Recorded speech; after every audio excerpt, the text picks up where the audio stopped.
इस घोर कलयुग में जीव राक्षसी प्रवृत्ति का होता जा रहा है। उस जीव को शुद्ध करने के लिए सबसे अच्छा और सर्वश्रेष्ठ उपाय क्या है?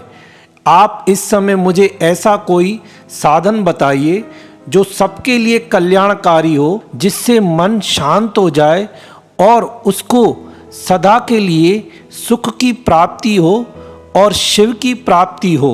यह सवाल किया था श्री शौनक जी ने श्री सूत जी से।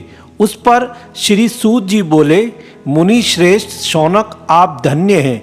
आपके हृदय में पुराण कथा सुनने के लिए प्रति विशेष प्रेम एवं लालसा है, इसीलिए मैं शुद्ध बुद्धि से विचार कर परम उत्तम शास्त्र का वर्णन करता हूँ। वत्स, संपूर्ण शास्त्रों के सिद्धांत से संपन्न भक्ति आदि को बढ़ाने वाले, भगवान शिव को संतुष्ट करने वाले तथा कानों के लिए अमृत के समान यह पुराण है। यह उत्तम शिव पुराण काल रूपी सर्प से प्राप्त होने वाला महान दुख, महान पीड़ा को खत्म करने वाला है। हे मुने, पूर्व काल में शिवजी ने इसे कहा था। गुरुदेव व्यास ने सनत कुमार मुनि का उपदेश मानकर और कलयुग के प्राणियों के कल्याण के लिए बड़े आदर से और थोड़े से में इस पुराण को कहा है। हे मुने, विशेष रूप से कलयुग के प्राणियों की चित्त शुद्धि के लिए इस शिव पुराण के अतिरिक्त अन्य कोई साधन नहीं है। जिसको सुख संपदा प्राप्त करनी है, धन वैभव प्राप्त करना है, वो ये पुराण सुनेगा तो उसको सब कुछ मिलेगा। जिस बुद्धिमान मनुष्य के पूर्व जन्म के बड़े पुण्य होते हैं, उसी महाभाग्यशाली व्यक्ति की इस पुराण में प्रीति होती है। यह शिव पुराण परम उत्तम शास्त्र है। इसे इस भूतल पर भगवान शिव का वांग में स्वरूप समझना चाहिए कि साक्षात भगवान ही हैं ये, और सब प्रकार से इसका सेवन करना चाहिए। इसके पठन और श्रवण से शिव भक्ति पाकर श्रेष्ठतम स्थिति में पहुंचा हुआ मनुष्य शीघ्र ही शिव पद को प्राप्त कर लेता है। इसलिए संपूर्ण यत्न करके मनुष्य ने इस पुराण के अध्ययन को अभिष्ट साधन माना है। इसका प्रेम पूर्वक श्रवण भी संपूर्ण वांछित फलों को देने वाला है। जो इसे प्रेम से सुनता है उसके सारे कार्य अपने आप हो जाते हैं। भगवान शिव के इस पुराण को सुनने से मनुष्य सब पापों से मुक्त हो जाता है तथा बड़े बड़े उत्कृष्ट, बड़े बड़े अच्छे अच्छे भोगों को वह प्राप्त कर लेता है और उसे शिवलोक की प्राप्ति होती है। राजसु यज्ञ प्राप्त होता है मात्र यह कथा, यह पुराण सुनने से। हे मुने, जो लोग इस श्रेष्ठ शास्त्र शिव पुराण का श्रवण करते हैं, उन्हें मनुष्य नहीं समझना चाहिए। वे रुद्र स्वरूप ही हैं, इसमें कोई संदेह नहीं है। इस पुराण का श्रवण और कीर्तन करने वालों के चरण कमल की धूलि को मुनिगण तीर्थ ही समझते हैं। जो प्राणी परम पद को प्राप्त करना चाहता है, उन्हें सदा भक्ति पूर्वक इस निर्मल शिव पुराण का श्रवण करना चाहिए। हे मुनि श्रेष्ठ, यदि मनुष्य सदा इसे सुनने में समर्थ ना हो तो उसे प्रतिदिन स्थिर चित्त से एक मुहूर्त भी इसको सुनना चाहिए। एक मुहूर्त मतलब 3 घंटे भी इसको सुनना चाहिए। यदि मनुष्य प्रतिदिन नहीं सुन सकता है तो उसे किसी पवित्र महीने में इस पुराण को अवश्य सुनना चाहिए। जो लोग एक मुहूर्त, उसका आधा, उसका भी आधा अथवा क्षण मात्र भी इस पुराण को सुनते हैं, उनकी कभी दुर्गति नहीं होती।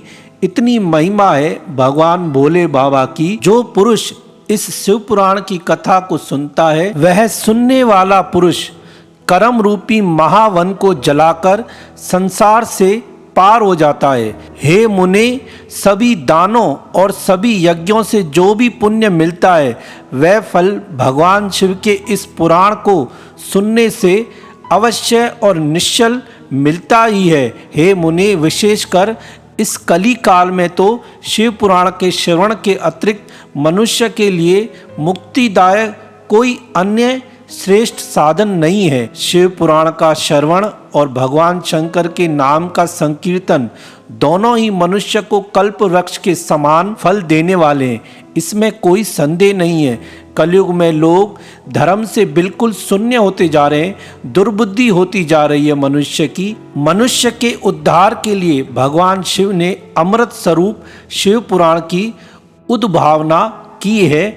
अमृत पान करने से तो केवल अमृत पान करने वाला ही मनुष्य अजर अमर होता है, किंतु भगवान शिव का यह कथा अमृत संपूर्ण कुल को ही अजर अमर कर देता है।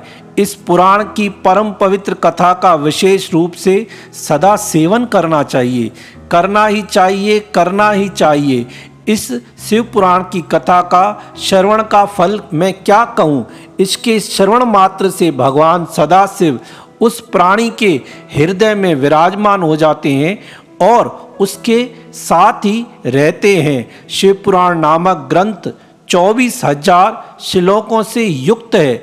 इसमें 7 संहिताएं हैं। मनुष्य को चाहिए कि वह भक्ति, ज्ञान और वैराग से भली भांति संपन्न हो। बड़े आदर से इसका श्रवण करना चाहिए। अगर हमको अपने संकट और दुखों को दूर करना है और जो हमारे मन में कोई भी कामना है अगर हमको पूरी करनी है, तो ये भगवान शंकर की, भोले बाबा की महिमा सुनो। आपके सारे संकट दूर हो जाएंगे और आपके बिगड़े काम भी बिल्कुल आसानी से बनने लगेंगे। आप केवल इसको सुनने मात्र से ही आपके सारे काम होने लगेंगे। जिस घर में इस शिव पुराण की कथा होती है वह घर तीर्थ स्वरूप है। उसमें निवास करने वालों के सारे पाप नष्ट हो जाते हैं और गंगा आदि पवित्र नदियाँ, सप्तपुरियाँ, गया आदि तीर्थ इस शिव पुराण की बराबरी नहीं कर सकते हैं। ऐसे शिव पुराण को मैं प्रसन्न चित्त से, ऐसे भूत भावन भोलेनाथ को मैं वंदन करता हूँ। भगवान शंकर मुझ पर प्रसन्न हो और मुझे सुख प्रदान करें, अपने चरण कमल की भक्ति प्रदान करें और मुक्ति प्रदान करें।